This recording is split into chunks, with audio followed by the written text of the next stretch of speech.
दिल्ली के मोहन गार्डन इलाके में एक नाबालिग लड़की के ऊपर तेजाब से हमला हुआ है। इस वक्त हमारे साथ उनके पिता मौजूद हैं। सर, ये बताइए कि सुबह स्कूल जाने के लिए बेटी निकली थी और क्या हुआ, किस तरीके से आपको पता लगा? सर 7:29 पे घर से निकली थी और 7 लगभग 34 या 35 पे छोटी बेटी भागती हुई आई।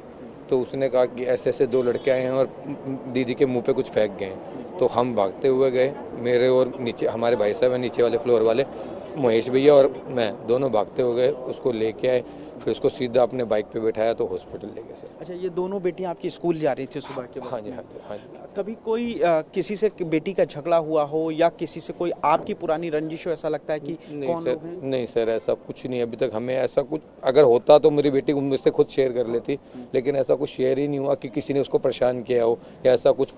ये पता नहीं लगा कि अंदर की कहानी क्या है और क्या है। एक सीसीटीवी सामने आया, उस पे बाइक पे 2 लोग जा रहे हैं, पीछे हेलमेट वाले लड़के ने तेजाब फेंका है। हेलमेट नहीं, वो बुढ़िया गरी से टोपी पहन रखी है। हाँ जी, मुंह छुपा हुआ था उसका। और आगे एक बैठा हुआ, कोई पहचान में आ रहा? आपको पहचानते हो? नहीं, वो थोड़ी छोटी बेटी को थोड़ी सी पहचान में आए हैं। वो कह रही है कि हमारी गली के ही हैं सचिन, उसने नाम लिया सचिन और हनी करके। तो हमने उसी के कहने पे रिपोर्ट दर्ज करवाई है कि ये लड़कों को इमीडिएटली उठाया जाए। तो अब पुलिस वालों ने क्या कार्रवाई की अभी तक मुझे कुछ नहीं मालूम। पुलिस ने 3 लोगों को इसमें गिरफ्तार किया, एक तीसरा भी है, उसका रोल क्या है अभी पुलिस इस चीज को खंगाल रही है। ये बताइए कि बेटी की कहीं किसी से कोई दुश्मनी कभी रही हो या कोई परेशान करता हो, कभी इस तरीके की चीज आपकी नजर में आई हो, या ये जो मोहल्ले का आप बता रहे हैं इन लोगों के ऊपर कभी किसी और तरीके का शक रहा हो? सर ऐसा अगर वो परेशान करते तो मुझे जरूर बताती, ऐसा परेशान उसको कभी नहीं किया गया।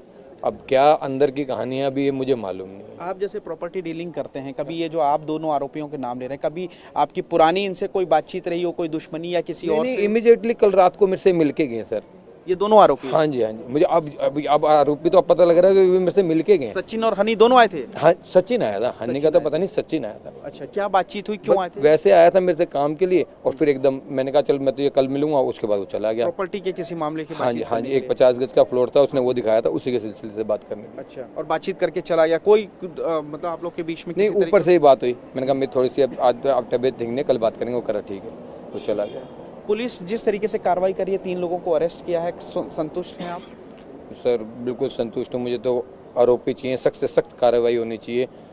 जो उसने मेरी बेटी के साथ किया है, मैं तो उनको कह रहा हूँ फांसी की सजा होनी चाहिए। सर डॉक्टर से आपकी बातचीत चल रही है कि क्या अभी कंडीशन क्या है बच्चे? सर एक्चुअली में फेस साइड, एक लेफ्ट साइड का फेस पूरा बर्न हो गया और दोनों आँखों में पूरा तेजाब गया। सर सबसे ज़्यादा आँखों में, उसकी आँखें नहीं खुल रही हैं। अभी भी नहीं खुल रही हैं? हाँ जी, उन्हें दवाई डाल के गए हैं, सफाई पूरी करके दवाई डाल के गए हैं। अब वो सुबह ही बताएंगे कि क्या पोजीशन है इसमें। डॉक्टरों, आप आरोपियों के लिए किस तरीके की सजा की मांग कर रहे हैं? क्योंकि दिल्ली में एसिड की बिक्री पर रोक लगाई गई थी, लेकिन एसिड मिल रहा है।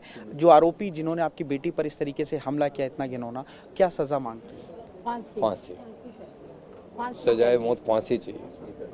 जाहिर तौर पर तो ये विक्टिम के पिता हैं, जिनका कहना है किस तरीके से आरोपियों ने उनकी बेटी के ऊपर तेजाब डाला है और कम से कम फांसी की सजा की ही मांग अभी पिता कर रहे हैं। कैमरामैन हरीश के साथ पुनीत शर्मा, TV9 दिल्ली NCR की हर छोटी बड़ी खबर जानने के लिए सब्सक्राइब करें अपना पसंदीदा चैनल TV9 दिल्ली NCR।